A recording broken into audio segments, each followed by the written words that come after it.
الحمدللہ والصلاة والسلام علی رسول اللہ۔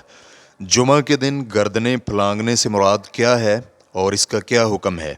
سوال کیا گیا ہے۔ میرا سوال جمعہ کے دن مسجد میں گردنیں پھلانگنے سے متعلق ہے۔ مثلا اگر میں امام کے ممبر پر آنے سے پہلے مسجد میں آ جاؤں تو کیا میرے لیے لوگوں کی گردنیں پھلانگ کر آگے پہلی صفوں میں جانا جائز ہے؟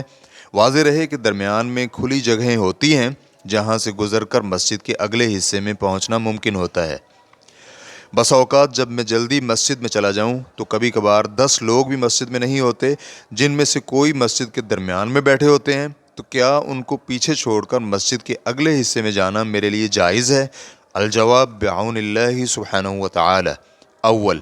نبی مکرم صلی اللہ علیہ وآلہ وسلم نے دوران جمعہ لوگوں کی گردنیں پھلانگ کر آگے جانے سے منع فرمایا ہے، کیونکہ اس سے بیٹھنے والوں کو اذیت ہوتی ہے۔ چنانچہ جناب عبداللہ بن بصر رضی اللہ عنہ سے مروی ہے کہ جس وقت رسول اللہ صلی اللہ علیہ وآلہ وسلم جمعہ کے دن خطبہ ارشاد فرما رہے تھے تو ایک شخص لوگوں کی گردنیں پھلانگتے ہوئے آیا تو نبی صلی اللہ علیہ وآلہ وسلم نے اسے فرمایا، بیٹھ جاؤ، تم نے لوگوں کو تکلیف دی ہے۔ اس حدیث کو ابو داؤد حدیث نمبر 1118، نسائی حدیث نمبر 1399 نے روایت کیا ہے، جبکہ ابن ماجہ حدیث نمبر 1115 نے اسے روایت کرتے ہوئے یہ بھی اضافہ کیا ہے کہ آپ صلی اللہ علیہ وآلہ وسلم نے اسے فرمایا، اور تم تاخیر سے آئے ہو۔ نیز علامہ البانی رحمہ اللہ نے اسے صحیح ابو داؤد میں صحیح قرار دیا ہے۔ حدیث کے الفاظ اور تم تاخیر سے آئے ہو، اس کا مطلب یہ ہے کہ تم وقت پر نہیں آئے ہو، یعنی اگر تمہیں اگلی صفوں میں جگہ چاہیے تو جلدی آؤ۔ گردنیں پھلانگنے کا مطلب یہ ہے کہ لوگوں کے درمیان میں سے گزرنے والا شخص اپنا پاؤں بیٹھے ہوئے لوگوں کے کندھوں سے بھی بلند کرے۔ حافظ ابن حجر رحمہ اللہ کہتے ہیں، لوگوں کے درمیان سے پھلانگتے ہوئے انسان اپنے دونوں پاؤں لوگوں کے سر یا کندھوں سے بھی اونچا اٹھاتا ہے، اور اس سے ممکن ہے کہ پاؤں میں لگی ہوئی کوئی چیز لوگوں کے کپڑوں کو لگ جائے۔ ریفرنس کے لیے دیکھیے فتح الباری از ابن حجر جلد نمبر 2 صفحہ نمبر 392۔ اسی طرح نہایت المحتاج الی شرح المنہاج جلد نمبر 2 صفحہ نمبر 338 میں ہے کہ رسول اللہ صلی اللہ علیہ وآلہ وسلم نے حدیث میں لوگوں کی گردنوں کا ذکر کیا ہے، تو یہاں گردنوں کے تذکرے سے یہ بات اخذ کی جا سکتی ہے کہ پھلانگنے سے مراد یہ ہے کہ انسان لوگوں کے درمیان میں سے گزرتے ہوئے اپنا پاؤں اتنا اونچا کرے کہ بیٹھے ہوئے شخص کے کندھے کے برابر ہو جائے۔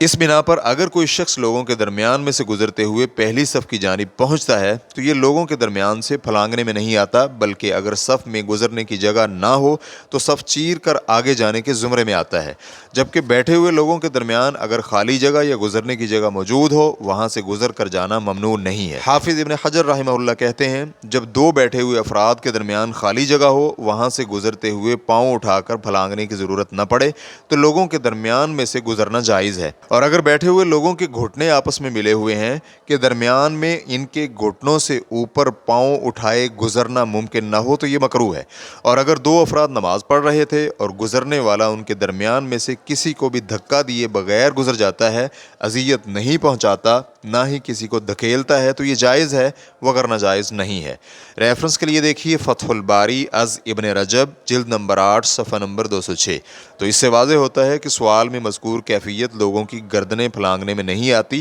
اور نہ ہی یہ کیفیت منع ہے، کیونکہ اگر بیٹھے ہوئے لوگوں کے درمیان اتنی جگہ ہو کہ گزرنے والا گزر جائے تو یہ پھلانگنے کے زمرے میں نہیں آتا۔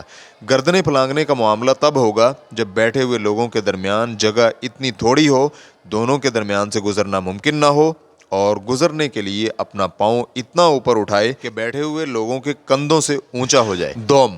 گردنیں پھلانگنے کے معاملے میں امام کو استثناء حاصل ہوگا کہ اگر ممبر یا محراب تک جانے کے لیے گردنیں پھلانگ کر ہی جایا جا سکتا ہو تو امام کے لیے گنجائش ہے، جیسے کہ علامہ مرداوی رحمہ اللہ کہتے ہیں، اگر گزرنے والا امام ہے تو اس کے لیے ضرورت پڑنے پر گردنیں پھلانگ کر جانا بھی مکروہ نہیں ہے۔ یہی حنبلی فقہی موقف ہے، اور یہی ابن تیمیہ رحمہ اللہ کی تاکیدی رائے ہے۔ ریفرنس کے لیے دیکھیے الانصاف جلد نمبر 6 صفحہ نمبر 288۔ نیز بعض اہل علم نے اس صورت کو بھی مستثنا رکھا ہے کہ اگر بیٹھے ہوئے لوگوں کے سامنے خالی جگہ موجود ہو تو بعد میں آنے والا شخص ان کی گردنوں کو پھلانگ کر خالی جگہ تک پہنچ سکتا ہے، تاہم اس حوالے سے بعض نے یہ شرط عائد کی ہے کہ اس کی اجازت امام کے ممبر پر آنے سے پہلے تک ہے، بعد میں ایسا کرنے سے خطبہ متوجہ ہو کر سننے میں رکاوٹ پیدا ہوگی۔ ریفرنس کے لیے دیکھیے المدونہ جلد نمبر 1 صفحہ نمبر 239۔ اسی طرح اسن المطالب جلد نمبر 1 صفحہ نمبر 268۔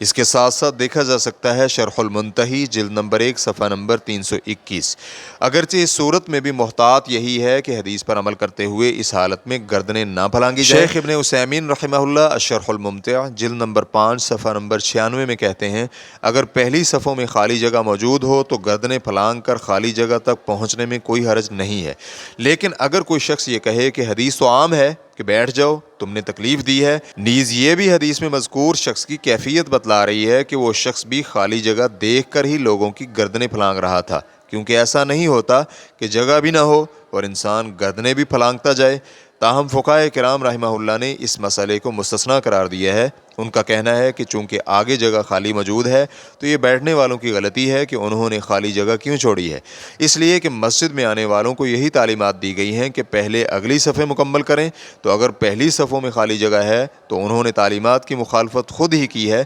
چنانچہ یہاں کوتاہی خالی جگہ سے پیچھے بیٹھنے والوں سے ہوئی ہے، نہ کہ گردنیں پھلانگنے والے سے۔ لیکن میں یہ سمجھتا ہوں کہ اگر پہلی صفوں میں جگہ ہو بھی صحیح تو گردنیں مت پھلانگے، کیونکہ اذیت کی شکل میں ممانعت کی علت موجود ہے، اور رہی یہ بات کہ سامنے خالی جگہ موجود ہے تو اس کے متعدد اسباب ہو سکتے ہیں۔ مثلا پہلے جگہ زیادہ نہیں تھی لیکن نمازی تھوڑے سے سمٹ گئے تو جگہ زیادہ ہو گئی، تو ایسی صورت میں پیچھے بیٹھنے والوں کی کوئی کوتاہی نہیں ہے۔ اس لیے بہتر یہ ہے کہ حدیث کے عموم پر عمل کرتے ہوئے خالی جگہ پر جانے کے لیے گردنیں نہ پھلانگے۔ ہاں اگر اچھے سلیقے سے گزرے، بیٹھے ہوئے لوگوں کی اجازت سے آگے خالی جگہ کی جانب بڑھے تو امید ہے کہ اس میں کوئی حرج نہیں ہے۔ واللہ تعالی اعلم۔